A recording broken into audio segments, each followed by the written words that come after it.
There's a question that haunts every sincere, heart-seeking marriage. How do you distinguish between temporary attraction and divine destiny? In a world where we confuse butterflies with love, silence with safety, and comfort with true compatibility, millions spend years second-guessing their choices. The fear is real. What if you let the right person walk away? What if you invest years in the wrong one?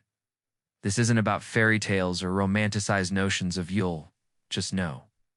This is about recognizing the subtle, profound signs that Allah places before us when He finally sends the person meant to walk beside you for life. If you've ever made dua for clarity in marriage, if you've ever questioned whether someone is right for you, these 7 signs may already be unfolding right in front of you. Let's explore the wisdom that changes everything. People love to say you'll just know when you meet the right one. But if we're honest, most of us don't just know. We mistake temporary feelings for lasting love. We confuse emotional comfort for true compatibility. And years later, we find ourselves wondering if we've been holding the wrong hand all along. That's the unspoken fear, isn't it? The possibility of letting the right person go, or worse, investing precious years with the wrong one. That's why we're here today. Not for cliches or Hollywood fairy tales, but to understand the genuine, spiritually grounded signs that Allah places when He finally sends you the person destined to walk beside you. So let's go deeper. Because if you've been making dua for clarity, these signs may already be manifesting in your life. Most of us grew up believing that Istika would give us a dream, maybe a vision, a clear sign, perhaps even seeing the exact person standing before us illuminated in divine light. So we pray the Istika prayer, and then we wait. When nothing dramatic happens, we spiral into confusion. We analyze every detail of our sleep, searching for hidden symbols. We wonder if the silence means rejection, or if Allah simply isn't answering at all. But here's the truth. And it's both gentler and weightier than we imagine. Istikhara was never promised to come through dreams. Look at the Prophet's own words. In the dua of Istikhara, he didn't say, "Show me in a vision." He said, "Oh Allah, if this matter is good for me in my religion, my livelihood, and my future, then ordain it for me and make it easy. And if it's bad for me, then turn it away from me and turn me away from it." Do you see the difference? The sign isn't always a supernatural event. Sometimes it's simply the quiet transformation of your own heart.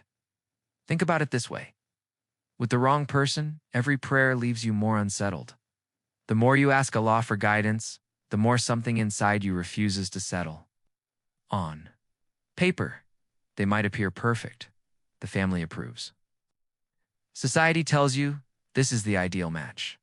But when you place your forehead on the prayer mat, you feel an unexplainable heaviness in your chest. That heaviness is an answer. With the right person, it's rarely dramatic. It's rarely some magical dream sequence. Instead, it's the gradual absence of panic. It's the way confusion slowly begins to lift. It's how your heart feels lighter after making dua, instead of heavier. That's Allah's way of drawing you closer to what's written for you, without the noise of your overthinking, clouding the path. And perhaps that's the mercy we don't discuss enough. Allah answers not only with yes, sometimes He answers with a firm no. Sometimes the clarity arrives through heartbreak, because walking away now is infinitely easier than holding on for years to something not meant for you. That peace, even if it comes wrapped in difficulty, is still a sign that He heard you. But peace alone isn't everything, because what happens after the dua? When you start seeing the person as they truly are, flaws, and all, that's when the second sign reveals itself. Istikhara may bring calmness to your heart, but that doesn't mean the person before you will be flawless. In fact, the second sign often appears precisely when the initial perfection begins to fade. At first, it feels magical. Say everything they do seems like a direct answer to your prayers, but slowly, gradually, reality comes into focus. You notice their impatience when they're exhausted, their stubbornness during disagreements. The small habits that once seemed endearing now occasionally test your patience. And if you're like most people, this is when panic creeps in. Did I make a mistake? If they were truly the one Allah sent me, wouldn't they be perfect? That's the trap. We've been conditioned by movies, by carefully curated social media posts, by polished wedding photography to believe that real love means endless butterflies and a partner without any cracks in their character, but in the quiet reality of daily life, when all filters are removed, you begin to meet the human version of them. And every human being comes with imperfections. Here's the crucial difference. With the wrong person, flaws transform into poison. You start feeling contempt, embarrassment, even regret. Their weaknesses become sources of constant frustration. But with the right person, something remarkable happens. Their weaknesses don't repel you. Instead, they awaken patience within you. Mercy. A genuine desire to support them, to protect them, to grow alongside them. Rather than thinking, how can I escape this? Your heart whispers, how can I help them carry this burden? That's the profound truth about love written by Allah. It doesn't strengthen by pretending flaws don't exist. It strengthens the moment. You acknowledge them fully and still choose each other. The Prophet Muhammad reminded us, a believing man should not despise a believing woman. If he dislikes one trait in her, he will certainly be pleased with another.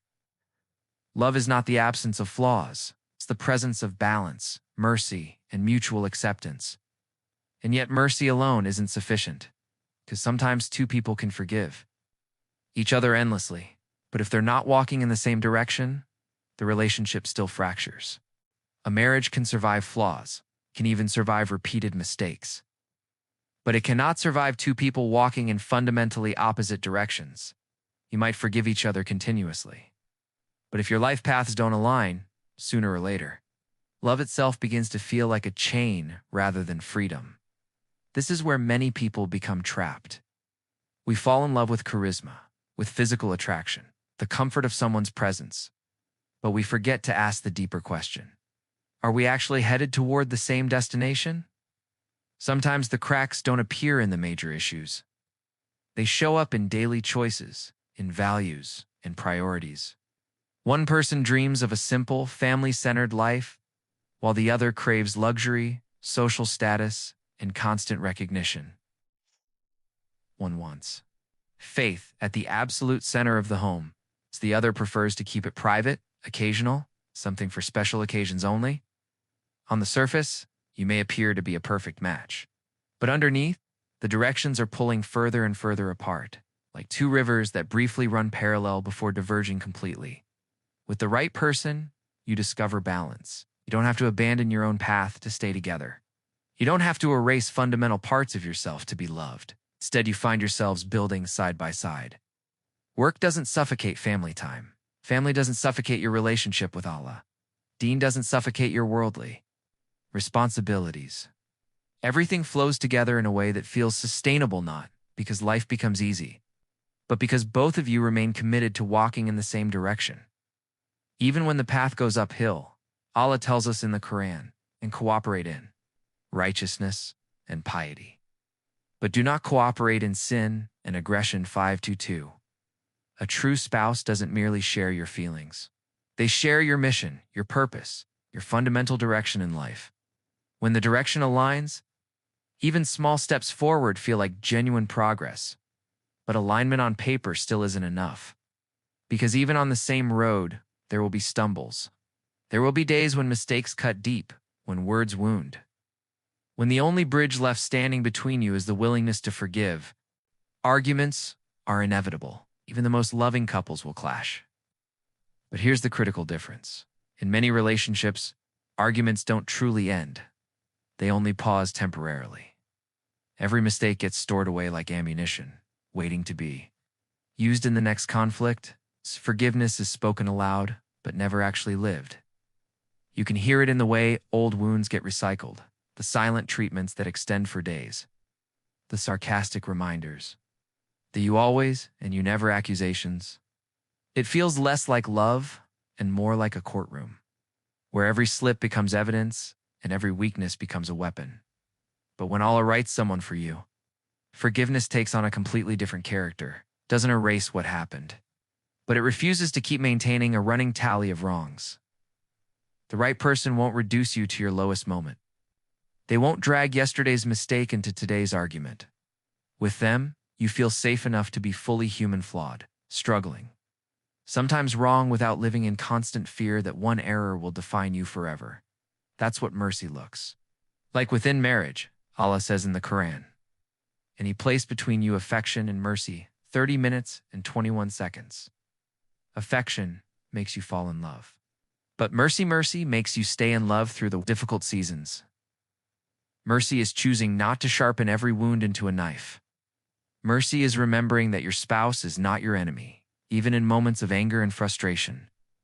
And yet the deepest test of love isn't found in arguments at all. It's in the silence that follows them. It's in the prayers whispered when no one else can hear.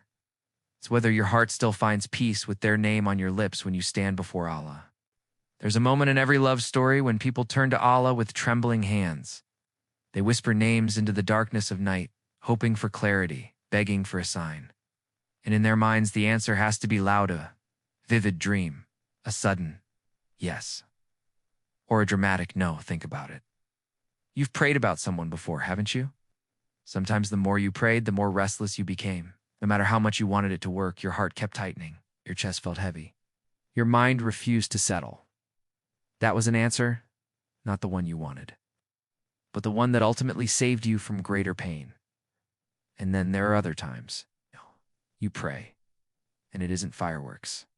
It isn't visions or immediate certainty. It's just ... peace. You still have questions. You still see the risks clearly, but your chest softens instead of hardening. Your dawah doesn't feel like desperate begging any. More, it feels like clarity emerging, as if Allah is slowly aligning your heart with what has been written in your destiny. This is the mercy of dua. When someone is right for you, Allah makes it easier to trust the path forward. When they're wrong for you, Allah makes it easier to let go without bitterness consuming you. Either way, your heart eventually finds rest in His decision. That rest itself is a sign, perhaps the most important one. But clarity in prayer doesn't mean life will always feel easy, because even if Allah writes someone for you, that love will still be tested. And the truest tests don't happen during moments of dua. They happen in moments of conflict, when mistakes are made, when tempers flare, when you're forced to choose between ego and mercy, and you discover whether love can survive the fire without burning you away completely. Forced love always demands a price. The wrong person, that price is usually you. You start noticing it in small ways. You edit your sentences before speaking. You downplay your faith so it won't create tension. You tuck away your ambitions, because they don't fit comfortably into their vision of life. At first, you tell yourself it's compromise. But deep down, you know the difference. Compromise is giving up a preference, like choosing which restaurant to visit or which movie to watch. Losing yourself is giving up your soul, your values, your fundamental identity.